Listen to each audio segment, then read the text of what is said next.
first up on self-inspection, the reason I brought this up or put this in, Keiler is the chair of the Government Relations Committee for the Society of Broadcast Engineers and a good friend from Florida. I had to think about that for way too long. But Ched wanted to talk about it a bit. You've got your own microphone there too. There you go. So it'll make it a whole lot easier. And the SBE released, when did we release the first self-inspection guides? So we released the first self-inspection guides to TV and FM last year here at NAB.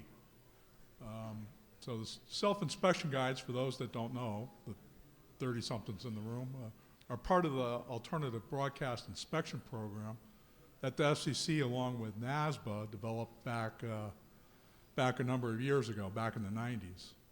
And the guides, the original checklist the FCC produced, lay dormant for a number of years. The last major update to it was in 2008. So a couple of years ago, SBE, being the educational branch that they are, decided to take on revamping those and develop what's called the self-inspection broadcast guides. Now, I'm going to throw a little thing out here. So SBE member is kind of necessary to get to them, but while they're geared for compliance with FCC rules, they're a really good guideline for inspecting your station for proper operation regardless.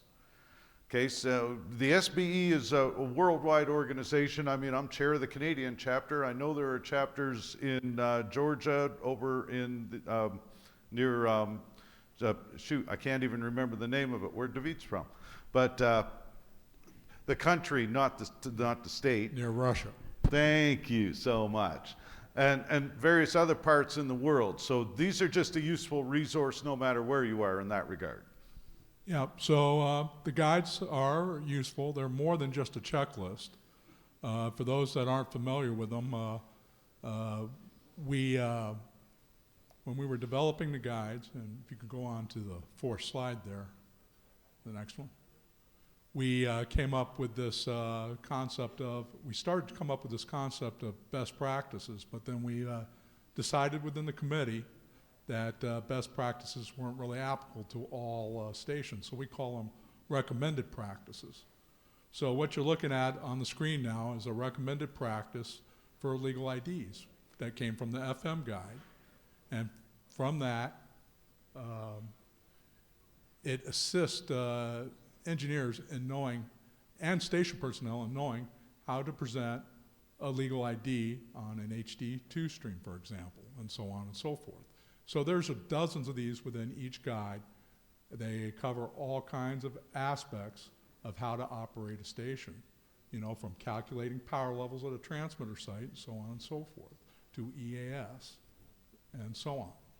And I think that was the big thing, because a lot of it obviously does apply to the US with the FCC, but a lot of it will apply to the international market as well, just for inspecting for proper operation. And I mean, you've got, so the LPFM guide's coming out. The LPFM guide's being introduced here at NAB this year. We're bringing it out, and we've had great fanfare to all other guides. We released the AM guide back at the SBE annual meeting in Wisconsin earlier this year. And so that's pretty much what's going on. We've got a presentation for anybody that's interested in the guides tomorrow at W205, that's in the West Hall of the LVCC. It will be just a general questions and answer type forum for anybody that's interested in knowing more about the guides. So quick question while I am thinking about, how many SBE members in the room? Quite a few. Good. Awesome. Thank you. I'll also add, all the SBE members, this is free to you as a member. You can go on the SBE website, and one place you can find it is under the legislative tab. There's a resource tab underneath that, and you can download the guides. Anyone or all three of them that are currently up there, along with the LPFM that's going to be put up there shortly, and use them in your operation. then definitely swing by the SBE booth. Awesome. Thank you very much, Ted. Thank you, and I want to thank Nautel and you for supporting us and supporting SBE. Thank you.